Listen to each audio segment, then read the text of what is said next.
have on no makeup. Let me tell you. I did my skincare, and then I took my blush brush. I didn't put any more blush on it, and I used whatever leftover blush was there just to like, and then I like lined my lips and stuff. Obviously, if lip liner is considered makeup, like vibes, but I also said little to no. But I also have a mascara, and it looks amazing. Like, everything looks amazing. There's no foundation, no highlighter. Everything looks amazing. You look good, honey. Also have my hair out. Yay. But I also am kind of like, but she's super cute. She's super cute. But today I also decided it is time to, ooh, this steering wheel's so hot. It's time to like pick out hair products. So people ask me a lot, I mean 3 to 5, and that's a lot, because nobody be asking me nothing. People ask me like, how did I get my hair to grow so fast? Because last year I had a pixie cut, like a real one, a down low, and now I have a lot of hair. And I also just recently cut off 2 inches of my hair, so this is also still leftover hair after a cut. And I don't do anything special. It is truly just the hand of the Lord. But I thought, well, what happens if I act? Hey! Don't. Okay, I'm sorry. That was a word. That was a word. That was a word. That was a word. Like, whatever it is that you just naturally, like, it just works. It goes. It boom. Like, what would happen though if I intentionally worked on that thing? Like, if I'm like effortlessly, and it's just like, and I'm not talking about hair, I'm talking about in general, y'all, and it's a bop, it's a yeah, what do you think will happen if you're funny naturally and you were called to, let's say, be a comedian? What do you think will happen if you started actually working on it? If you're great at ideas naturally, what do you think will start happening if you executed them? If you're great at singing naturally, oh, my shoes is untied. What do you think will happen? I was at a red light when I was just doing all of that, by the way. I'm gonna miss this light? Yeah, because I'm driving slow. It's like I wanted to miss the light. Honestly, I'm not in a rush. And when I'm not in a rush, it's a good day. But, what do you think will happen? Think about that. Think about that. What do you think? Think about that. What do you think? What do you think will happen if the thing that it just does for you, and it's like, just gotta be the Lord. Like, if the voice just voicing, if the talent just telling it, if the gift just gifting, what do you think will happen if you locked in? That's why I had to yell, because that was for me. Y'all ain't even got to pick it up, baby, because I might not even put this on nowhere. So the point was, I'm about to start looking for hair products. Actually, I'm not really looking. I kind of like did some research on this girl who has a very similar hair texture to mine, but her hair does not get as frizzy as mine or as big as mine either. I think it could. I just think she don't style it like that. But I'm gonna, like, I looked at her diffusing techniques and all the products that she uses. I'm gonna buy some of them, and then I gotta go back to finger coiling my hair, and I typically just air dry. But if I need to, like, get out the house and I need to diffuse, I need to go back to diffusing like I did back in the day. Especially since I have this new texture of hair, which we love Jesus. I'm sure he clearly wanted me to have this different experience. And maybe my children might have hair that is like more shrinky and stuff like that. So we are just trying to like shaboom shabop with this new hair texture, because it's just not like my old hair texture, and that's okay. And I will say, I be feeling like I feel more black now, and I know that that's probably crazy. It's like, what is she talking about? She's totally brown. She's definitely black. But I think that, so my grandfather is white, whom I never met, but that has always played into like my hair texture. And then with the school that I grew up in, it was just full of black suburban kids, but I feel like it was full of a lot of black suburban kids who wanted to be black kids from the hood. And I stick beside this, I feel like kids who try to be gangster are worse than kids who are really gangster, because when you try to outperform who you really are, it's just worse. That's the word too. It's just worse. And I like guys that I used to talk to, this one guy in particular, but like people, even people I was cool with, like, it was just like, you are the whitest black girl that I know. And I don't know if that always, I didn't care, like, when people would say it. It really didn't matter to me. But now that I'm older, I wonder, like, hey, maybe that impacted me, because when my hair texture changed, I really felt more, like, I feel more black. Like, my hair texture used to be super, like, wavy, super, like, no shrinkage. The length of my hair was pretty much the length of my wash and go. I could do very much of nothing and just walk straight out straight out the house. Not really no free, just none of the things, like, just none of the things. And so now, like, I can't just, like, wet my hair and be like, all right, I'm gonna head out. I do still have a really beautiful curl pattern, and I think I still have really, like, a really gorgeous texture of hair that I love. And also, it's so different that I actually have to take time and do my hair. I never finger coiled my hair when I had my other hair texture, because I just didn't have to. Like, I didn't ever really do anything for the maintenance. And so I feel like with this new hair texture, that it's not only just like a journey for me to experience with myself, and also, like, ask myself, why do I feel more black now, like I wasn't already black, and what is all that about? But also, it's really just such a word. Like, my hair is still very manageable in my opinion, but still it's more to manage than before. And I think that, like, when I'm thinking about it, I am being very spiritual about it, because I can be. And nobody didn't say nothing to me about it. I'm just saying, because I feel like people be like, why are you over spiritual? And no, I'm being spiritual about it, because everything that the Lord does, it's not like that deep, weird spiritual, but, like, it's coming from God. His spirit is speaking. Spiritual, okay, same difference. Anyway, I feel like it's also telling me, like, hey, this is a change and a transition. It did not cost that much for you to manage it before. It's manageable now, but it takes more to manage. And that means that I have to take more time. That means that I have to be more, like, really thinking about what products am I using, because I tried out, like, a shampoo and everything like that, that my friend suggested, and it's nice, but I think that maybe that's not the best thing for my hair as time has gone on. And I've been, like, braided up and stuff, so I haven't really, like, paid much attention to it.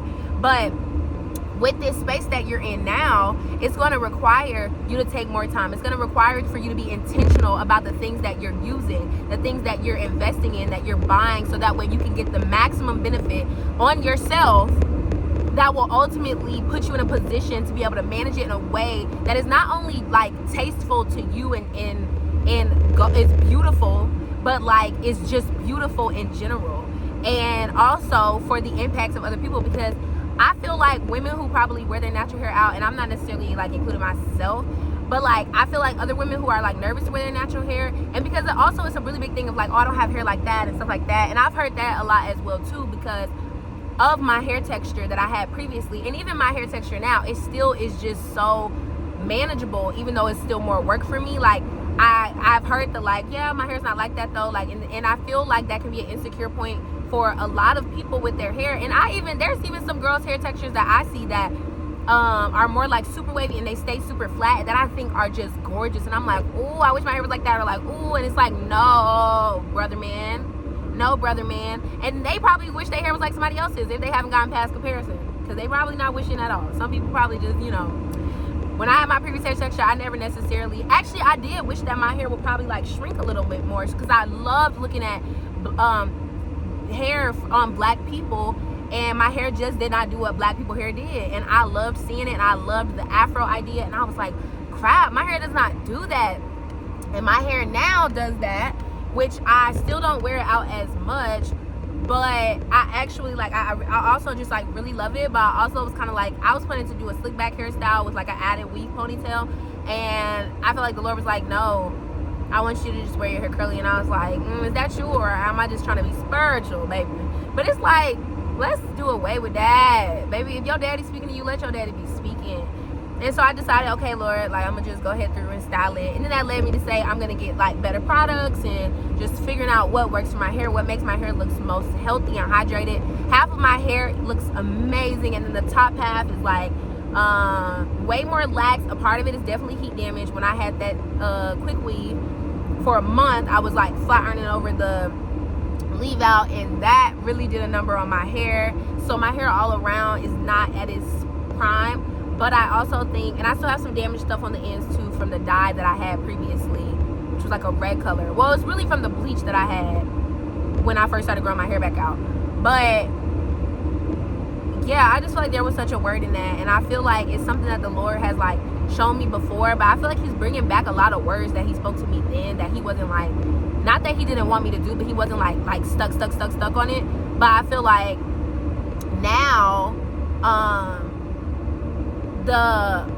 yes, King Jesus. Okay, anyway, but I feel like now he's like bringing the word back, and he's like, okay, I've said this to you before and I'm saying this to you again. Like, yes, you're naturally great at this. This naturally happens for you. This, that, and that. And people ask, right? Like, if you have the gift of joy, or just you are very joyful. Like, I feel like people always ask me like, oh, well, or say to me like, you're always joyful when I see you. And then when I like get to talk to you, asking how you doing, what's been going on, it's like, whoa, you've been going through it, but you're like always really joyful. And I think like sometimes that's kind of natural for me, and I did, and because of the Lord, and I didn't always have to put a lot of work into it. But I feel like now in this season, he's like, okay, that's great, right? But you have to also, that's great, and you also have to do what's necessary though to be proactive. And I feel like we're not really a proactive people, a proactive believers. We aren't really proactive believers. We like super reactive. And I think in that, because of our experiences probably as children and with people, we think that God is reactive, but he's proactive, which is why he gives provision for the vision. Before you actually see the full vision, you already have provision. So like he's proactive. And so I feel like we have to think about what are the daily provisions that the Lord gives to us that allows us to in turn essentially give to ourselves. Like sitting in prayer daily, even if nothing is wrong, that's provision. Like reading your Bible daily, and not just reading it, but reading it to understand the Lord and know him, like that's provision. Like, yeah, that's just the word. That's the update on my hair. And I just realized I'm probably gonna put this on my YouTube. And that's why I said thank you, Lord, because I also wanted to get more regular on my YouTube. I posted the sermon last week, and this I think would be really fun to put on the YouTube, just the update about my hair, but also like the word that I felt the Lord speaking to me, and that I'm also just speaking to you. Like whatever it is that you're naturally good at, like hone in on it and see what happens when you actually put work into the thing that he's already empowered you to be well at.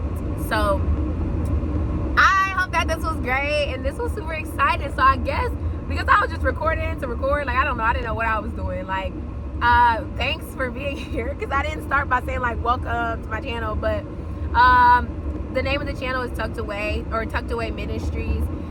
It has ministries on the end because I do think that this is ministry work, and in the future I do want to go back to doing Bible studies and things like that.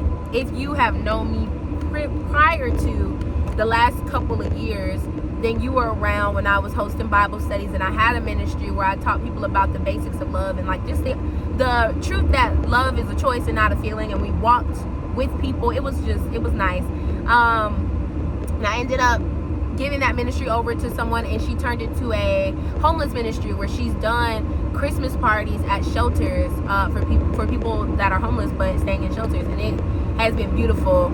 And so I've always kind of I've always wanted to get back to it one day. I don't feel that the Lord is calling me to do that now, like Bible studies and all that. He's not calling me to do that now. There's a certain time and season for that.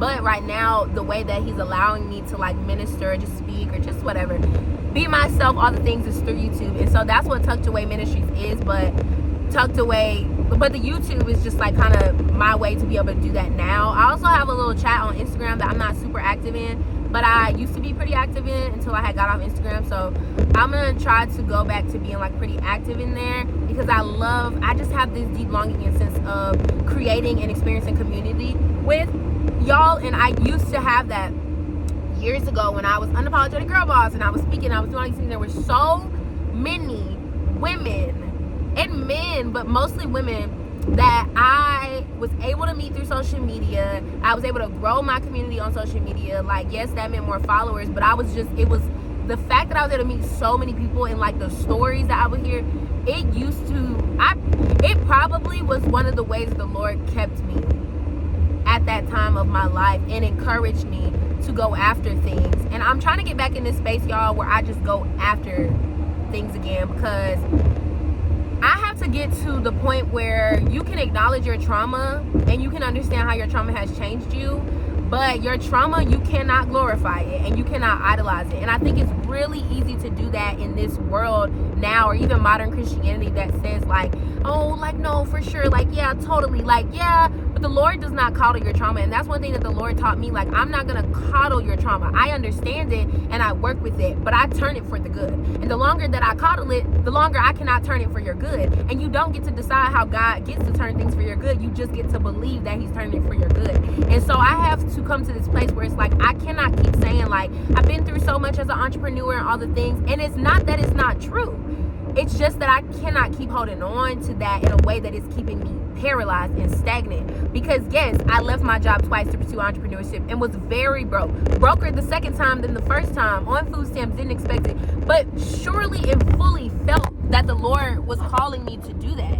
And even though, and then you deal with like all the things of when the Lord calls you to do something but doesn't look like what people assume, then I have to deal with on the back end like different conversations about that, which was also super hard at that time. Trying different things, starting different things, making money, but never really making income, and trying to get started again and trust what is going on. Like, the phone was doing so much better.